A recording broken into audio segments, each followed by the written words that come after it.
Well, I was getting ready to leave New Orleans for the next part of my journey in life. That trip back home taught me a lot about transformation, the unpredictability of life, the choices,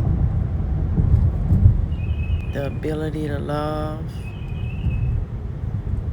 So after being home for an extended period of time, experiencing a lot of things, especially unexpected, and closing out the year of a lot of lessons, I'm ready to progress into transformation to the next phase of my life. I'm processing a lot, and I know when I get back to Jamaica, I have so much to unpack, literally and figuratively.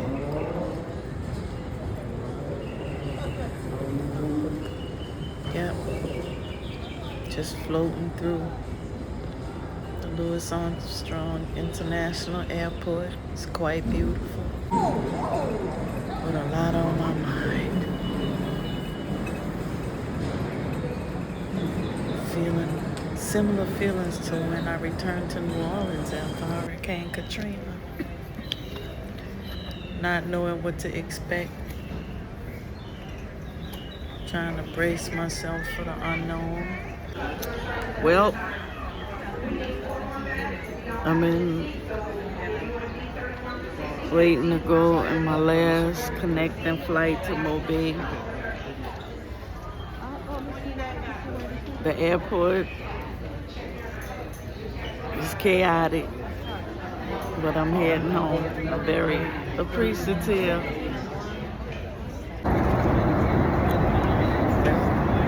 About to land. Back to reality. I must say I was thrilled to be going back to Jamaica to make a difference. And so here it is, me landing. Yep. Looking at all my familiar places, destroyed. And this is like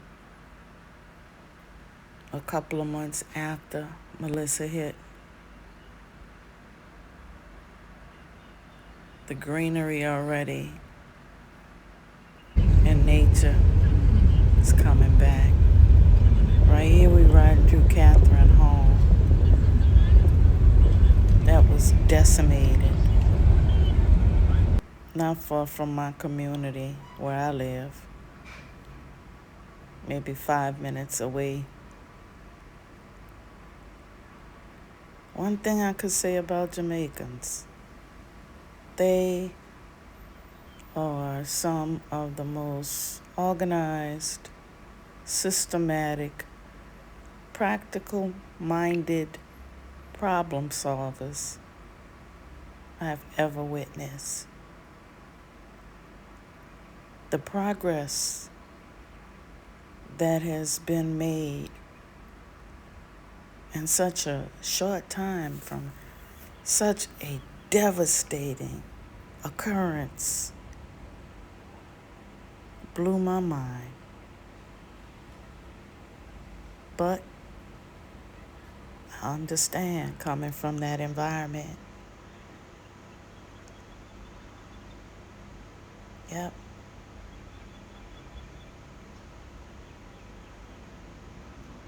People ask why you leave and why you go back. Because it's home. Home is where the heart is. Until it happens to you, you'll never understand.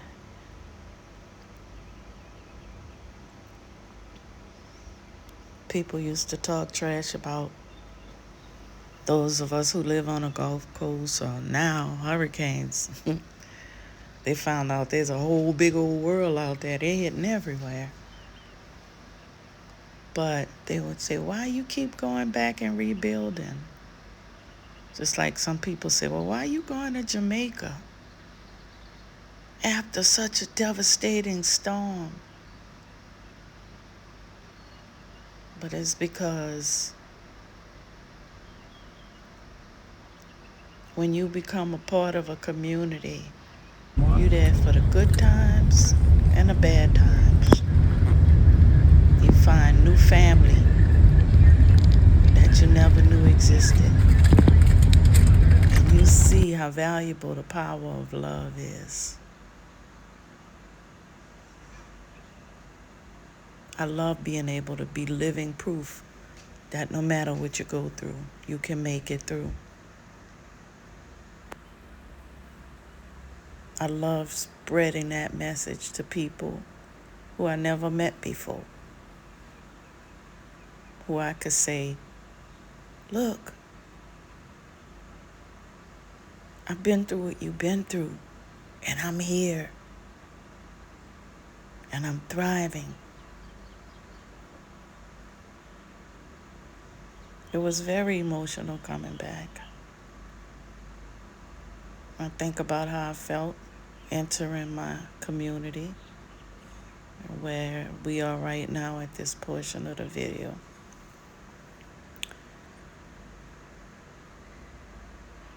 And seeing what I had to see when I got back. But that's for me. That's between me and my maker. But I will say that today is March 1st. And day before yesterday, I think I found the last few pairs of shoes that were rotten and destroyed. But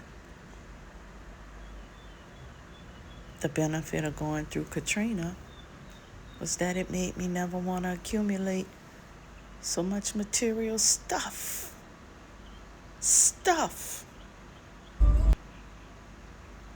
Yep.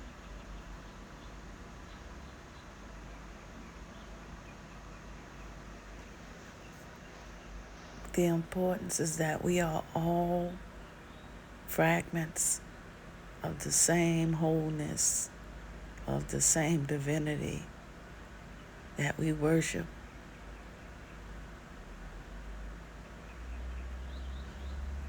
And although sometimes some tears have to fall, we know that we can keep moving on and keep being strong, no matter what.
Devastation. And a bomb dropped here.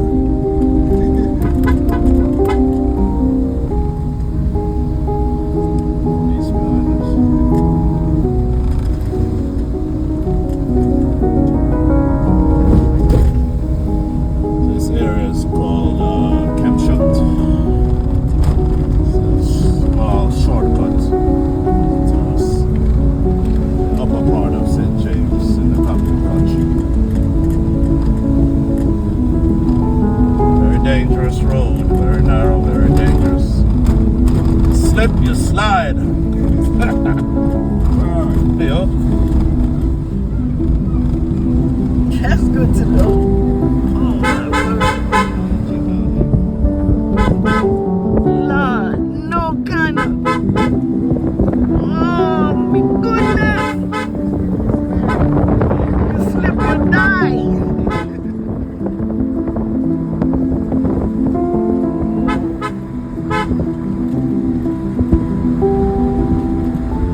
tell me that they didn't have earthquakes during Hurricane Melissa.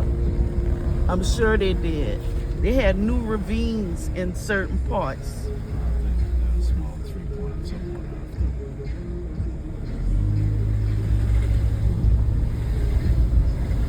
Just from the velocity of the storm and all of the factors. Even, I know they had to have tremors at least. They had some type of seismic activity during Melissa. I'm sure. I'm sure of it.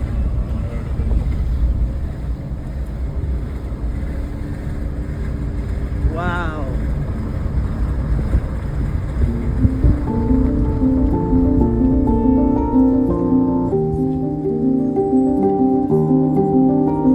My goodness.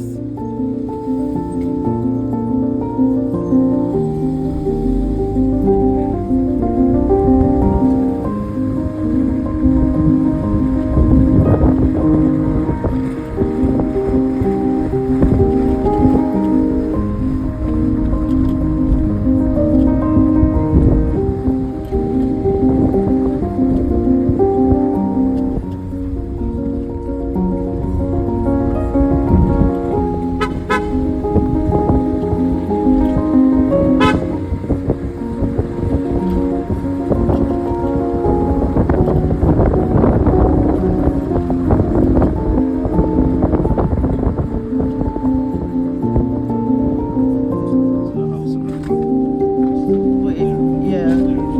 Yeah. Oh no.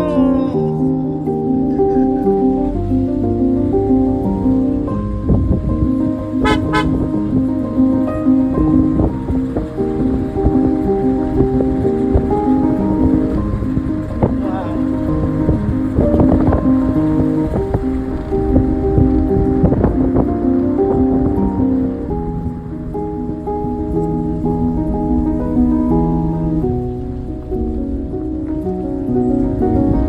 Oh, their roof got messed up. Right there?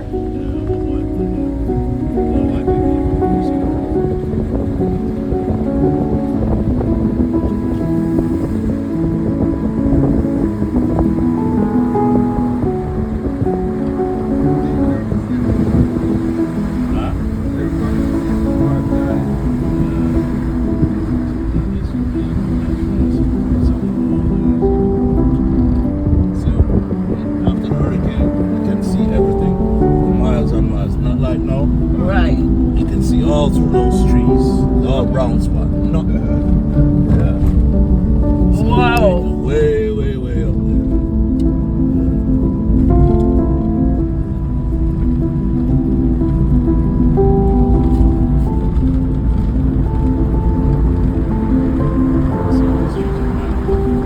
Yeah, man. Uprooted and mangled, and even like this brings back a lot of memories of how New Orleans foliage was after Katrina.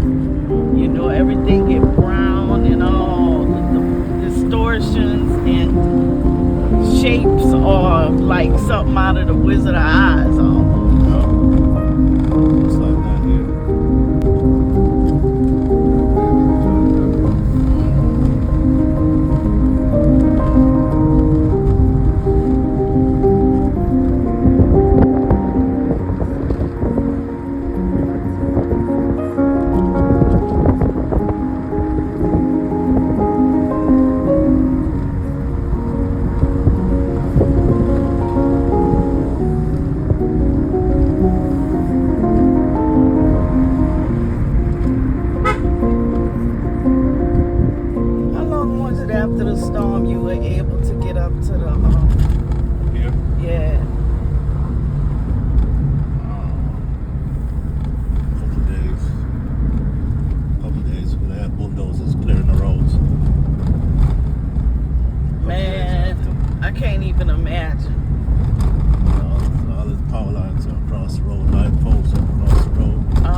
gotta be one of the richest people in the world.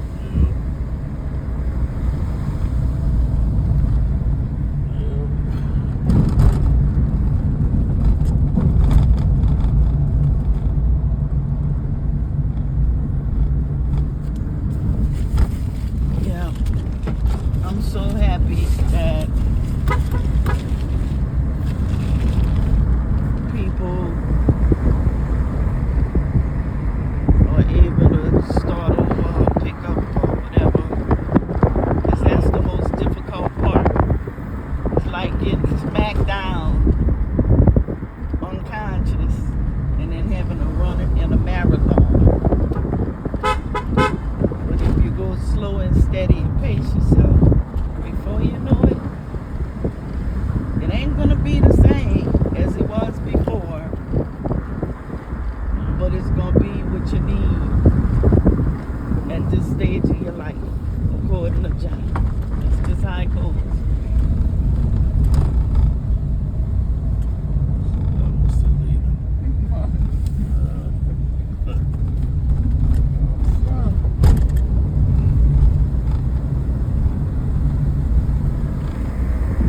Oh, there's some tall palm trees.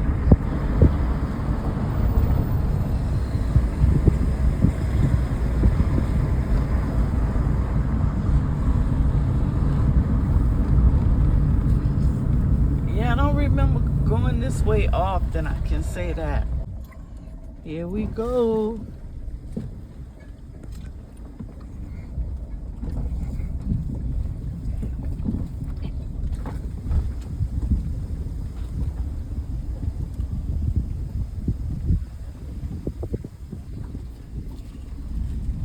Wow.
just stay out can't do it. Right? You know, one gas one saying. When I pull up here now, because you can brush for and it's go right down.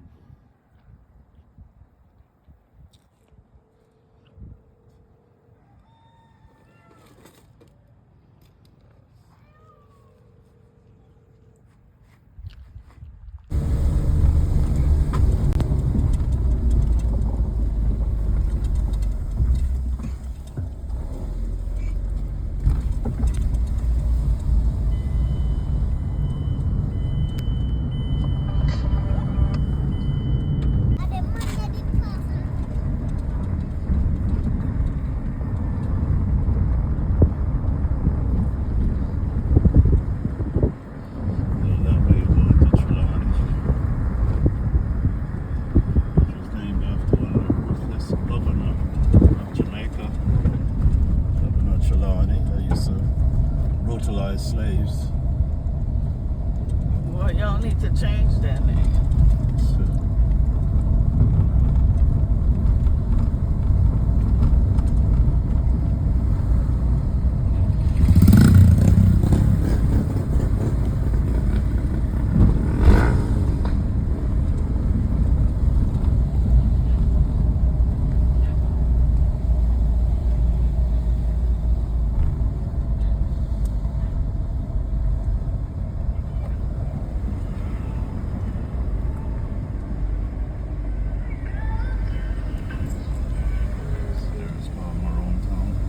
Yep. Maroon Town.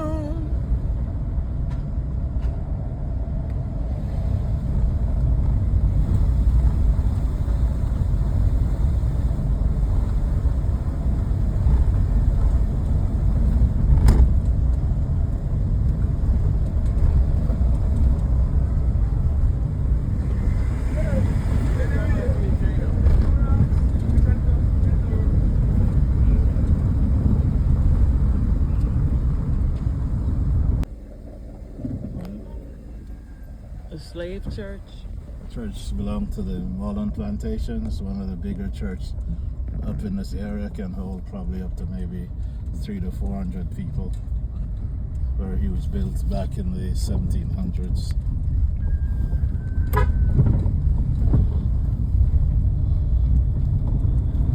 So this is all a part of the Mullen estate.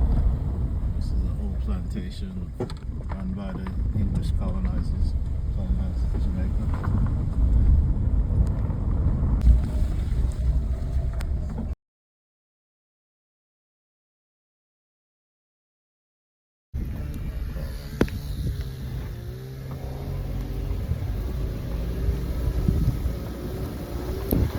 Like you put down coffee up here. That's how you say grass.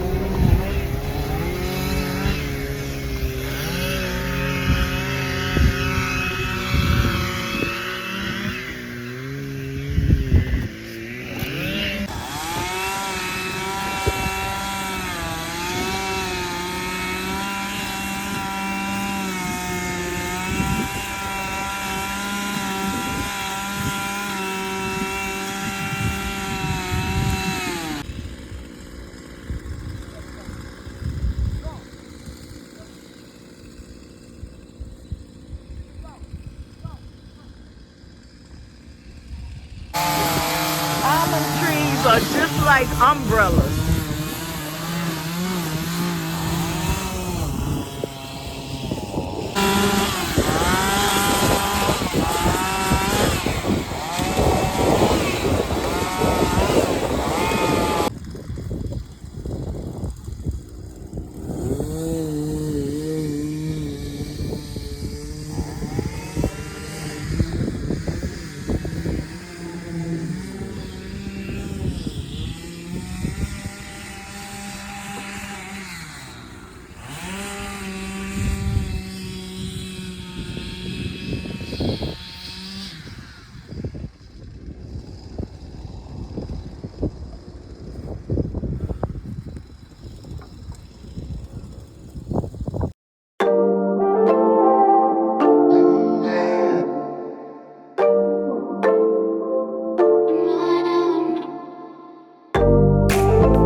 Major, major change.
but it's closed. Yeah. The road got destroyed down there, so I don't know. Just thought to fix it or what.